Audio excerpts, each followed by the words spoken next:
Assalamualaikum warahmatullahi wabarakatuh. Perkenalkan, nama saya Firmansyah dengan NIM D1D02301. Di sini saya akan menjelaskan tentang analisis vegetasi menggunakan kombinasi garis berpeta.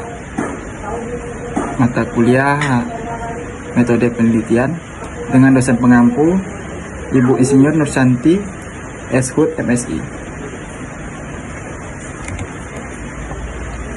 Latar belakang: analisis vegetasi merupakan kombinasi garis berpeta, inventarisasi vegetasi yang menggabungkan teknik transek, garis, dan peta contoh atau plot untuk memperoleh data komposisi. Kemudian pada jarak tertentu di sepanjang garis tersebut ditempatkan peta-peta dan ukuran tertentu sesuai dengan tingkat pertumbuhan vegetasi yang seperti semai, pancang, yang, dan pohon.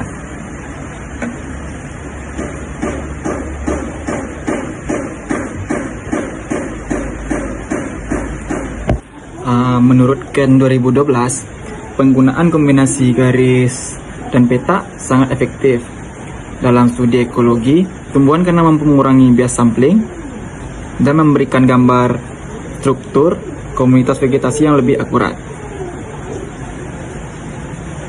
Metode ini banyak diterapkan dalam penelitian kehutanan, ekologi hutan, serta monitoring vegetasi, khususnya pada kawasan hutan alam, hutan tanaman, dan ekosistem tropis yang memiliki kompleksitas vegetasi tinggi.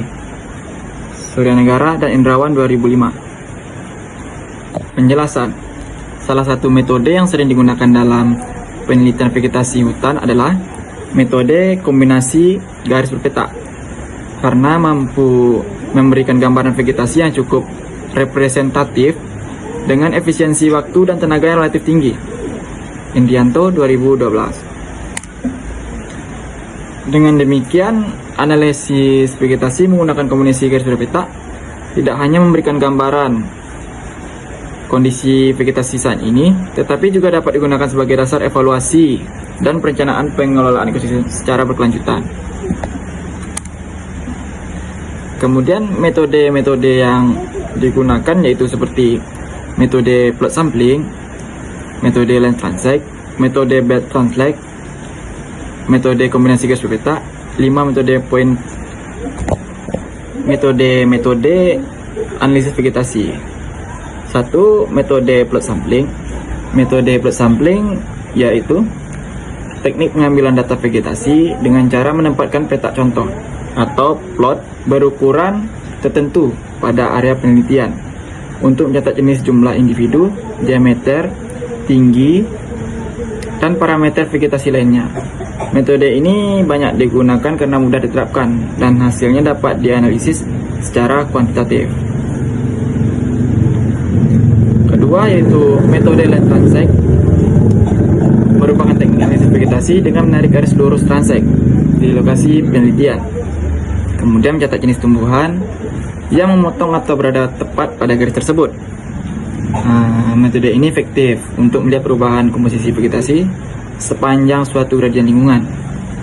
Yang ketiga yaitu metode belt transect, penggambangan dari land transect, di mana pengamatan dilakukan pada jalur berbentuk sabuk dengan lebar tertentu di sepanjang garis transect.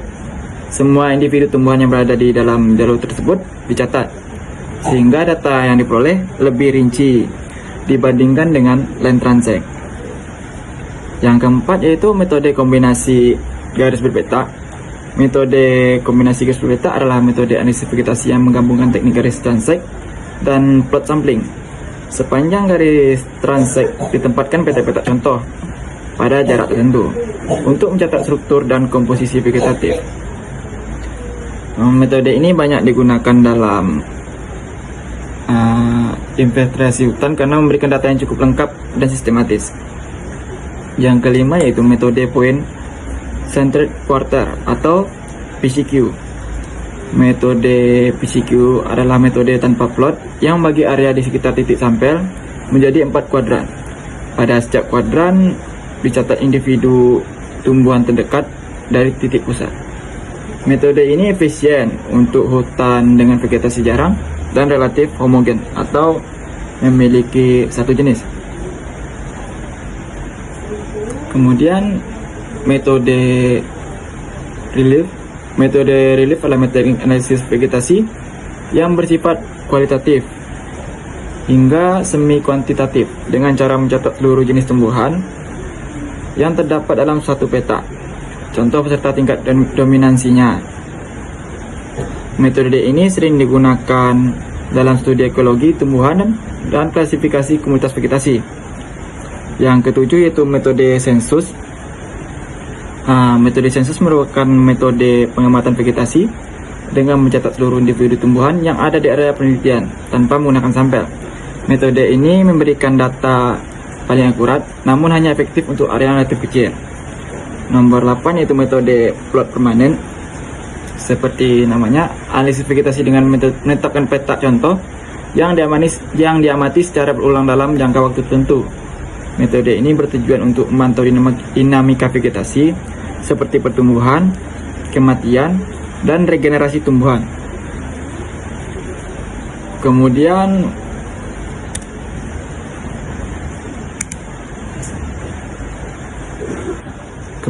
metode sampling.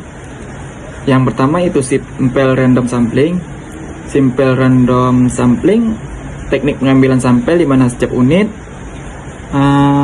populasi memiliki peluang yang sama untuk terpilih sebagai sampel. Pemilihan sampel dilakukan secara acak tanpa mempertimbangkan karakteristik tertentu. Yang kedua yaitu ada sampling sistematis. Sampling sistematis adalah metode pengambilan sampel dengan menentukan titik atau unit sampel berdasarkan interval, jarak atau waktu yang tetap setelah satu titik awal dipilih secara acak. Metode ini memudahkan pelaksanaan di lapangan. Kemudian stratified random sampling. Stratified random sampling adalah teknik pengambilan sampel dengan membagi populasi ke dalam beberapa strata atau kelompok yang relatif homogen. Kemudian sampel diambil secara acak dari setiap strata. Yang keempat yaitu purposive sampling. Purposive sampling adalah metode pengambilan sampel berdasarkan pertimbangan atau tujuan tertentu dari peneliti, misalnya memiliki lokasi yang dianggap mewakili kondisi tertentu. Yang kelima yaitu cluster sampling. Cluster sampling adalah teknik pengambilan sampel dengan membagi populasi ke dalam kelompok-kelompok atau cluster, kemudian memilih beberapa cluster secara acak untuk menjadikan sampel penelitian. Metode pengamatan. Pada metode pengamatan di peta A terdapat ukuran 2x2x2. Pada peta ini digunakan untuk mengamati semai, tingkat semai, dan kemudian ada peta B ukuran 5x5. Penguatan ini ditujukan untuk tingkat pancang, dan ada juga peta C ukuran 10x10 untuk pengamatan tingkat tiang, dan peta D ukuran 20x20 pengamatan tingkat pohon. Dari hasil pengamatan kami di lapangan, kami mendapatkan data-data sebagai berikut. Setelah melakukan pengamatan tingkat semai, pancang, tiang, dan pohon, kami menemukan semai dengan jumlah individu itu 3. Tetapi dalam satu individu memiliki jumlah 3, ada juga yang memiliki jumlah 11, dan ada juga memiliki jumlah 9. Contohnya pada individu Pometia pinnata memiliki jumlah 3, kerapatan 37,50 dan kerapatan relatif 13,04%. Kemudian terdapat Terminalia ketapa atau ketapang memiliki jumlah individu 11, kerapatan 137,50 dan kerapatan relatif 47,83%. Dan ada juga Tricasea sarmentosa memiliki jumlah individu 9, kerapatan 112, kemudian kerapatan relatif 39,13% dengan jumlah 287,50 untuk kerapatan, dan kerapatan relatif 100%. Kemudian di tingkat panjang kami menemukan 8 individu, di mana di antara individu itu memiliki satu jenis, di mana Dendrocnide stimulans itu jumlahnya 1 dan kerapatan 200, kerapatan relatif 11,11%, dan kemudian Eurykoma longivora itu jumlahnya 2, memiliki kerapatan 400 dan kerapatan relatif 22,22%. Dan kemudian Glutarenghas jumlahnya 1 dengan kerapatan 200 dan kerapatan relatif 11,11. Kemudian Mitragina speciosa memiliki jumlah 1, kemudian kerapatan 200, kerapatan relatif 11,11%. Kemudian Persia americana memiliki jumlah 1, kerapatan 200 dan kerapatan relatif 11,11%. Kemudian Solea leprosula memiliki jumlah 1, kerapatan 200 dan kerapatan relatif itu 11,11%. Kemudian SP1 memiliki jumlah 1, kerapatan 200 dan kerapatan relatif 11,11%. Yang kemudian yang terakhir yaitu Timonius timon, jumlah 1, kerapatan 200 dan kerapatan relatif 11,11%. Kemudian di tiang kami menemukan pohon makaranga atau tumbuhan makaranga dengan jumlah 2, kerapatan 100 dan kerapatan relatif 28,57%. Kemudian Macaranga gigantea itu jumlahnya 1, kerapatan 50 dan kerapatan relatif 14,29%. Yang ketiga SP2 jumlah 1, SP4 jumlahnya 1, SP5 jumlahnya 1 dan SP6 jumlah 1. Dari SP tersebut didapat dengan kerapatan 50 dan kerapatan relatif 14,29%. Dengan jumlah total yaitu kerapatan 350 dan kerapatan relatif 100%. Yang terakhir yaitu pohon. Di data pohon kami menemukan 6 individu. Yang pertama Saiba pentandra dengan jumlah 1, kerapatan 12,5, kerapatan relatif 14,19%. Kemudian Dahasta cassia yaitu jumlah 2, kerapatan 25 dan kerapatan relatif 28,57%. Kemudian daerah Polypelia jumlah 1, kerapatan 12,5, kerapatan relatif 14,99.